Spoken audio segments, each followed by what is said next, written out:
Taurus. This is a Taurus Sun, Moon, Rising, and Venus reading.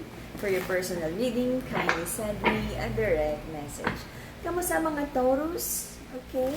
Right now, nag-hold back ng offer of love sa isang connection that you feel that is very stable at may nakikita kang future for this connection. Alright?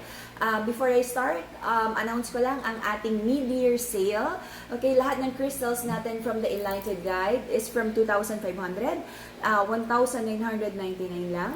The black tourmaline for grounding and protection from bad juju, bad energy, and evil eye. We also have the rose quartz to balance your heart chakra and to attract love and harmonious relationship. And if you're manifesting abundance and good business connections, I recommend you to have the Brazilian citrine. Meron din tayo dito na like for love and money, the combination of rose quartz and the Brazilian citrine. Limited time offer lang, starting today until the 15th of July. So, place your orders now. Okay, let's see. Kung anong meron para sa mga Taurus, Sun, Moon, Rising, and Venus. Kanina pa lumalabas ang stable connection na nandun yung totoong offer of love nyo sa bawat isa. Okay, let's see. Ipaglalaban, sana lahat lumalaban.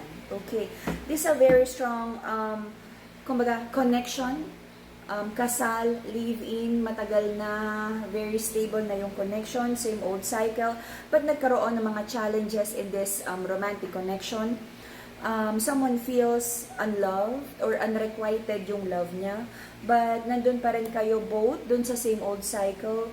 Pinaglalaban pa rin kahit very challenging yung connection na to. The Hierophant is the tradition Taurus energy. Okay? You might be dealing with a Cancerian. Yung offer ng person mo feels like parang nakasteady or parang nababagalan ka dun sa facing ng relationship na to.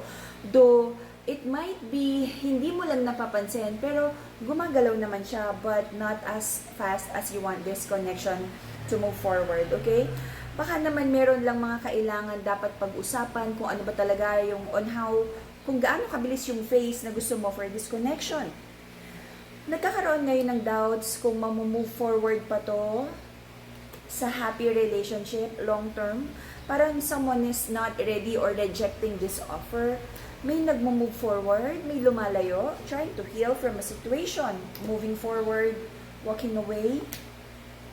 Decided not to walk away, but may self-preservation energy din dito. Pero ang nakikita ko lang naman na energy dito is hindi naman din ganun ka-decided. Probably walking away because sobra lang nasaktan. Okay, nilalayo muna kasi kesa naman like, what do you call that? Like, the person is just protecting him or herself kasi sobrang nagkaroon ng painful situation here. But I feel, sa energy ng masculine, iniisip niya or pinaplano na niya to have again a reconnection. Probably naging on and off, away bate, but decided na yung masculine here na makipag-reconnect. Okay? Ayun na nga. So, nagkakaroon ng energy of self-love, nagkaroon ng mga lies sa connection na to. So, sabi is, sige, magfo-focus muna sa self-love. Kung hindi naman ready to be honest, nagwo-walk away muna, for now. Okay? Kung hindi naman ready. The masculine here, maraming na-reveal na ugly truth. Sabihin natin, nagkaroon ng lies, deception. Hindi nagkaroon ng honesty. So, someone feels so defeated na parang feeling niya, na parang kina-question niya, sino tong taong kasama ko? Parang hindi yun yung pagpapakilala, okay? Na parang siguro after quite some time, nagkakaroon ng revelation na parang may mask, parang naka-best foot forward. At habang nakikilala mo tong person na to, Taurus, nagkakaroon ng realization na yung unang pagkakakilala mo ay hindi talaga to, yung tao na to. Okay? So, after all, parang nagkaroon ng options.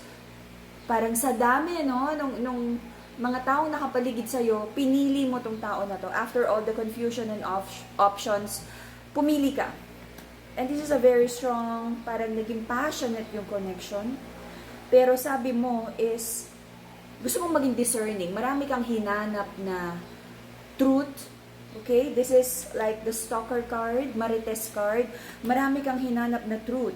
Na parang sabi mo, you're not willing to fall in love blindly with this person. Okay? So, kinilala mo naman siyang mabuti. May mga bagay na nakita yung feminine here or probably anyone from this connection na naging honest naman na parang, teka, bakit parang gano'n na may mga bagay na inaddress sa situation na to? Kasi parang siguro nung sa simula, sobrang sweet, sobrang ang daming binibigay na time. But slowly, no, parang nararamdaman na parang, teka, bakit may nagbabago?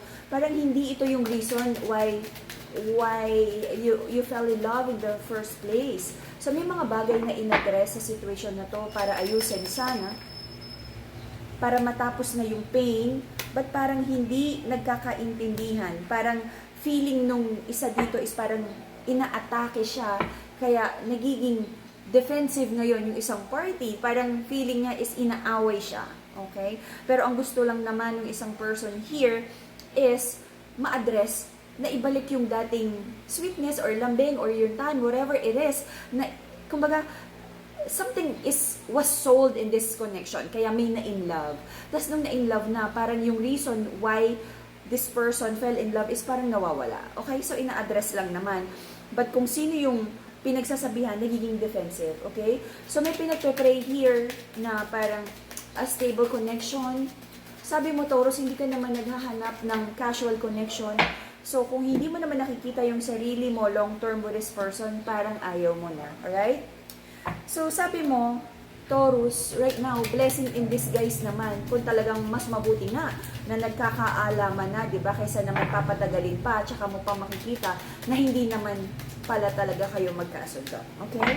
Your person, para sa kanya right now, nakikita ko rin na para sa kanya is tapos na rin tong connection na to. The Tower card. Gusto na rin niyang i-drop yung burden, i-work out yung healing niya, ano ba yung mga lessons here. Okay? So, meron kang fear and doubt. Feeling ko, Taurus, no, this is not the first time na nangyari sa'yo tong cycle na to. Na parang maraming beses na, whether same person or not, umikot ka na sa ganitong klaseng relationship or energy. Na away bate, reconcile bate, nag-walk away, but the energy is so flaky. But again, the wheel of fortune is there, sumugal ka na naman, but then nagkaroon na naman ng away. So ano kaya yung pattern here na dapat nang magkaroon ng light para hindi na siya maulit sa next connection mo? In the next 3 months, I feel nandun pa rin yung feeling of sadness and disappointment, nandun pa rin yung confusion sa'yo, bakit nga ba ito nangyari, bakit pare-pareho yung energies na naa-attract mo, andun pa rin, no? You're still trying to heal this broken heart or disappointment. Okay? The outcome would be, I feel magkakaroon ng, kung hindi man ayusin, magkakaroon naman ng closure sa relationship na to. Okay? May mga mapag-uusapan, kaya ba talagang gawing stable to? Kaya ba talagang magkaroon ng equal give and take? Okay? Mapag-uusapan saan ba nagkamali? And let's see, no? Pag nabago nyo tong energy na to, let's see in the next reading kung ano yung possible na outcome. Okay? I feel hindi pa to totally tapos. Mag-uusap pa kayo. Okay? And that would be the Taurus reading for this month. Sun, Moon, Rising, and Venus. And, kumbaga, grab nyo na yung chance to have this crystal. Mid-year sale natin from 2,500. Ngayon, it's only 1,999 pesos. Okay? That will be the Taurus reading. See you again in a few days for your bonus reading. Bye-bye, Taurus.